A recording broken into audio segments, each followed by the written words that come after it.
Bonjour à tous et bienvenue sur Crypto Flash, la chaîne de l'actualité crypto. Alors, il s'est passé beaucoup de choses aujourd'hui. On a un projet, même deux projets qui disent non à la SEC. Je vous dis tout dans un instant. On va parler aussi de FTX, on va parler aussi d'un airdrop qui déçoit et pas mal d'autres choses de Solana aussi en fin de vidéo. Tous les jours, le meilleur de l'actualité crypto. N'hésitez pas à vous abonner, activer la cloche pour ne rien rater.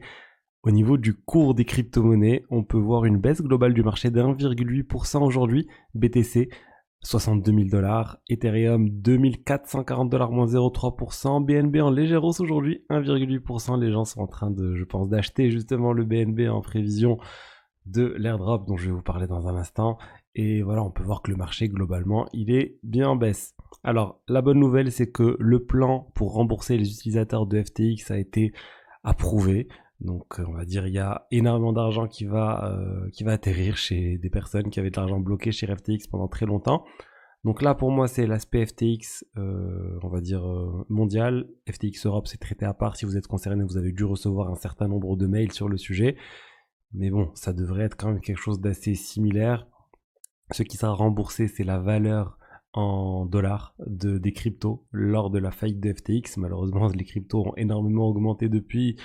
Et du coup, c'est pas la somme exacte que les personnes se seraient attendues à obtenir si FTX n'avait pas fait faillite. Mais la bonne nouvelle, c'est que si vous avez des stablecoins sur FTX, vous allez récupérer la totalité des stablecoins plus les intérêts. Ensuite, on a eu l'annonce d'un airdrop, c'est l'airdrop de Scroll. Scroll, c'est un layer 2 du réseau Ethereum, c'est une ZK Rollup, ZKVM. Ils ont en fait été devancés plutôt par Binance qui a annoncé l'airdrop avant eux. Ils ont lancé tout un launch pool et ce qui est assez fou, c'est que le launch pool de Binance va contenir 5,5% de tous les tokens en circulation et l'airdrop de la saison 1 va contenir 7% pour le premier airdrop.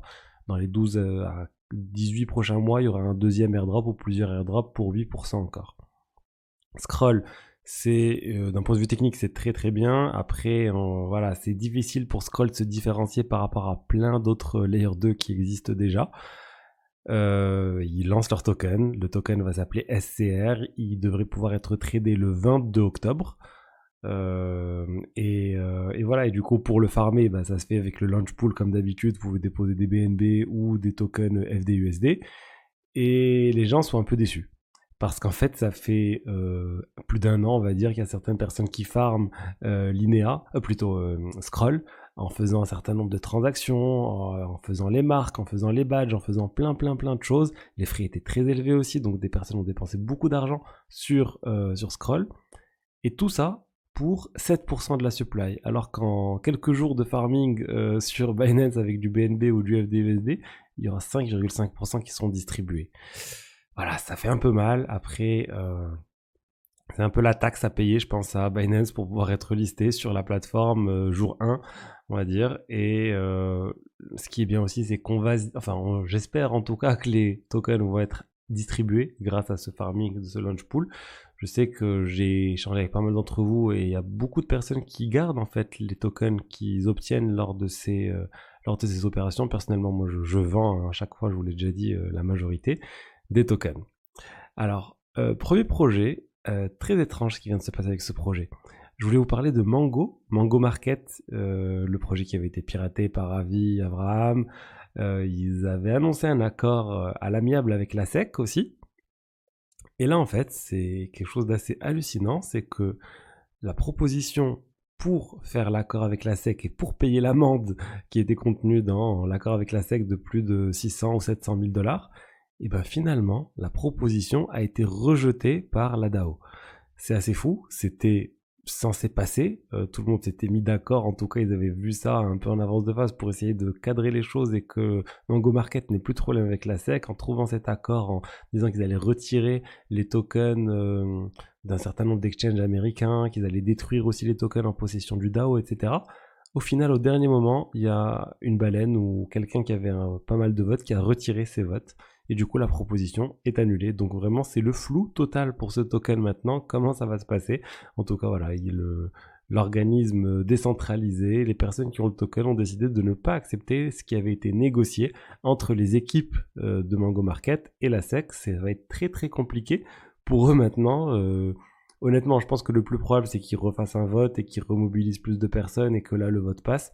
Parce que sinon, c'est vraiment catastrophique. C'est comme si Go Market ne respectait pas ses engagements vis-à-vis de la SEC, l'agence de régulation américaine. On va continuer de parler de cette agence parce que là, cette fois, c'est Crypto.com qui attaque la SEC. Pourquoi ? Parce que Crypto.com a reçu une Wells Notice, c'est la lettre que la SEC envoie aux sociétés qu'elle est sur le point d'attaquer.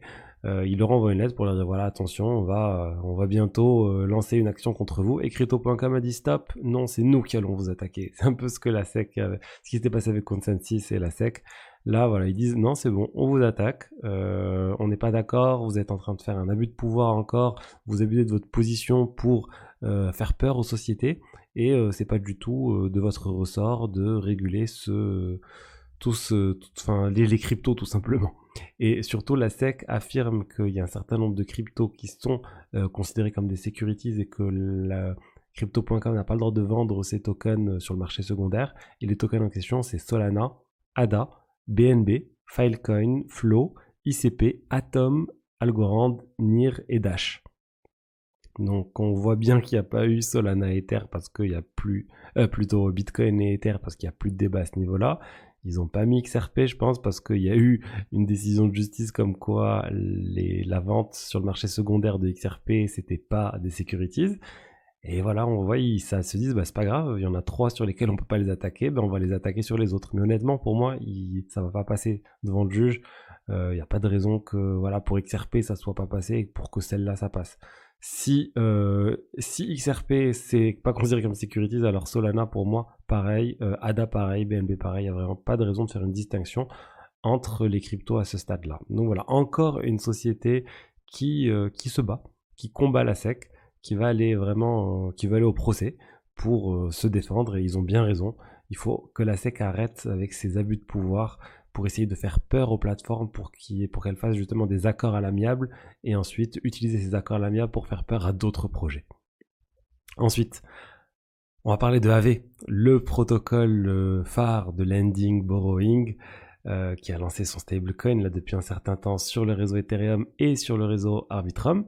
Et ben là, il y a une nouvelle proposition de la communauté, de la AV Chain Initiative, de lancer le token Go sur 2 autres blockchains. On parle de Base et de Avalanche. Donc ils vont apprendre un peu de leurs erreurs ou de leur première expérimentation sur Arbitrum en juillet pour faire mieux cette fois sur ces 2 blockchains et continuer à proposer un stablecoin qui pour le moment génère toujours du rendement vraiment très intéressant. Alors on n'est que sur la phase de bootstrapping, ils sont dans la phase où ils essayent d'augmenter l'adoption de ce stablecoin. Et du coup, il y a pas mal de tokens gratuits qui sont donnés pour pouvoir inciter les utilisateurs à venir déposer le token Go sur le module de staking de AV et générer un rendement très intéressant. Alors bien sûr, c'est bloqué quand même pendant un certain nombre de jours quand vous déposez sur cette plateforme. Ensuite, Solana. Solana, vraiment, ça continue de bouger. Solana, c'est assez fou. On a la plateforme Pump.fun qui vient de générer ça fait 12 jours de suite qu'ils génèrent plus de 900 000 $ de chiffre d'affaires. Comment ça marche? Ils se prennent 1% sur toutes les transactions de tokens qui ont été lancées grâce au launchpad de Pump.fun, une plateforme pour lancer des memecoins. Et les memecoins, ça marche bien sur Solana, surtout le token Mudeng. Il y a beaucoup de trading qui a lieu sur ce token, même si on a vu un autre token Mudeng apparaître sur Ethereum et qui lui aussi a connu beaucoup de buzz justement, surtout à cause du tweet de Vitalik dont j'ai parlé hier. Donc Mudeng, Pump.fun, tout ça, la folie memecoin continue sur Solana. D'ailleurs, regardez cette news très intéressante qui nous montre en fait que Solana a dominé le lancement de tokens sur l'année 2024. Si on prend l'année 2024 et on prend la plupart des blockchains, quasiment toutes les blockchains, et on regarde combien de nouveaux tokens ont été lancés sur ces blockchains, et ben Solana, ça représente 87% de tous les nouveaux tokens lancés, ce qui est assez fou. Si on prend Solana, Base, BNB Chain, Ethereum, Polygon et 15 autres blockchains selon l'analyse de 2 blocs. Donc vraiment, Solana, c'est juste énorme. Il y a plein de lancements de nouveaux tokens. Et pour finir sur Solana, on a l'Institut Standard Chartered, la banque plutôt Standard Chartered, qui pense que Solana pourrait faire un x5 d'ici la fin de l'année 2025 si Donald Trump est élu. C'est assez intéressant, ils ont donné une vision justement selon que ce soit Harris ou Trump qui passe. Si Trump passe, ils estiment que Solana va faire un x5 d'ici à la fin de l'année 2025, qu'Ethereum va faire un x4, que Bitcoin va faire un x3. Et pour Kamala Harris, si jamais Kamala Harris passe, ils pensent que Ethereum pourrait atteindre 7000 $ d'ici 2025 et Bitcoin, dans tous les cas, lui devrait atteindre 200 000 $ selon eux. Et Solana devrait sous-performer Ethereum si Kamala Harris passe. Pour moi, ça s'entend, hein, je suis plutôt en phase avec l'aspect que Solana devrait sous-performer Ethereum si Kamala Harris passe. Pourquoi?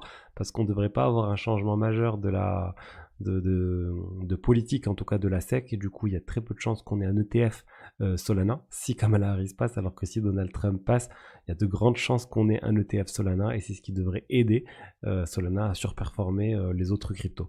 Donc voilà, c'est un pari qui est fait. Ils font plein d'analyses dans tous les sens à Standard Chartered, mais pour le coup, oui, je parle pas des multiplicateurs, mais en tout cas que Solana surperforme en cas de victoire de Trump, ça me semble être une bonne analyse. Voilà ce que je voulais vous dire aujourd'hui sur les diverses actualités crypto. J'espère que le contenu vous a plu. Si c'est le cas, n'hésitez pas à liker, à commenter, à vous abonner, et je vous dis à demain pour la suite. Allez, au revoir, ciao ciao.